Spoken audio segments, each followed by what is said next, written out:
आत्ताच आलेल्या माहितीनुसार मध्य रेल्वे आणि मोटरमन यांच्यातील सीसीटीव्हीवरून सुरू असलेल्या वादावर तोडगा निघाल्याची माहिती आहे। मध्य रेल्वेच्या वरिष्ठ अधिकाऱ्यांसोबत सकारात्मक चर्चा झाल्याची माहिती आहे।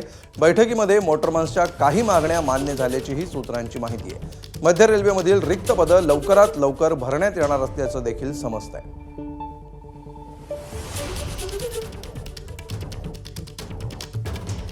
तर मध्य रेल्वेच्या लोकलचे मोटरमन नेमक्या कोणत्या कारणांसाठी आंदोलन करण्याच्या विचारात होते आपण बघूया। मोटरमनच्या केबिनमध्ये सीसीटीव्ही लावायला मोटरमन संघटनेचा विरोध आहे। मेल एक्सप्रेस प्रमाणे लोकलसाठी सहाय्यक चालक नियुक्त करावा अशी त्यांची मागणी आहे। डिटेल बुक मधील चुकांची दुरुस्ती करावी। चार्जशीट देण्याची प्रक्रिया थांबवावी। रनिंग रूम मध्ये पुरेशा सुविधा द्याव्या।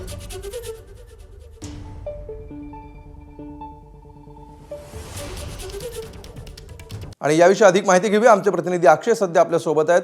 अक्षय, या सगळ्या वादावर तोडगा निघाल्याचं कळतं आहे। काय नेमक्या मोटरमनच्या मागण्या होत्या, मध्य रेल्वेचं म्हणणं होतं, आणि आता नेमक्या कुठल्या मुद्द्यांवर हा तोडगा निघालाय?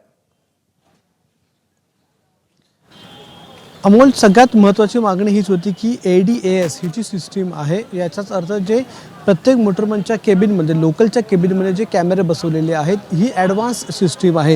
ही सिस्टीम प्रत्येक वेळेला काही ना काही सूचना या मोटरमनला करत असते। त्याचबरोबर एखादा सिग्नल असेल तर सिग्नल असताना या कॅमेराकडे बघून हात दाखवण्यासाठीचा एक इशारा देण्यात यावा असं देखील आता नवीन नियम सांगणार होते। आणि ही जर सिस्टीम बसवली असती तर प्रत्येक सिग्नलच्या वेळी मोटरमनला आपले हातवारे करावे लागले असते आणि ते हातवारे करत असताना मोटरमनचं लोकलवरचं नियंत्रण सुटलं असतं। त्यामुळे या सिस्टीमला मोटरमनचा विरोध आहे असा मोटरमनच्या सगळ्या संघटनांचा, म्हणजे NREM असेल, CRMS असेल, या सगळ्या मोठ्या ज्या संघटना आहेत, रेल्वेच्या युनियन आहेत, त्यांचा या सगळ्या या नवीन प्रणालीला विरोध होता। आता थोडा यापूर्वी तब्बल 2 तास एक बैठक झाली। CMRS जी आहे, सेंट्रल रेल्वे मजदूर युनियन, यांची आणि मध्य रेल्वेच्या ADRM यांची बैठक झाली आणि या असिस्टंट DRM यांच्याबरोबर झालेल्या बैठकीमध्ये ही जी सिस्टीम आहे ती सिस्टीम तात्पुरत्या काळामध्ये केवळ ट्रायल बेसिसवर आम्ही बसवणार आहोत आणि कायमस्वरूपी ती लागू केली जाणार नाही असं एक आश्वासन मध्य रेल्वेकडून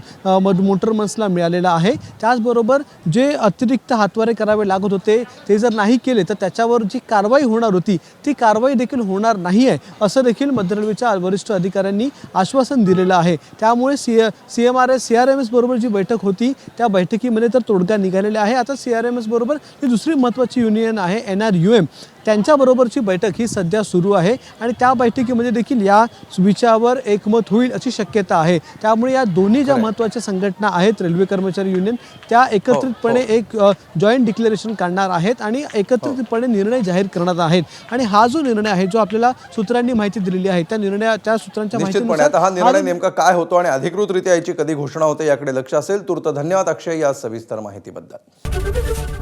ABP माझा, उघडा डोळे बघा नीट।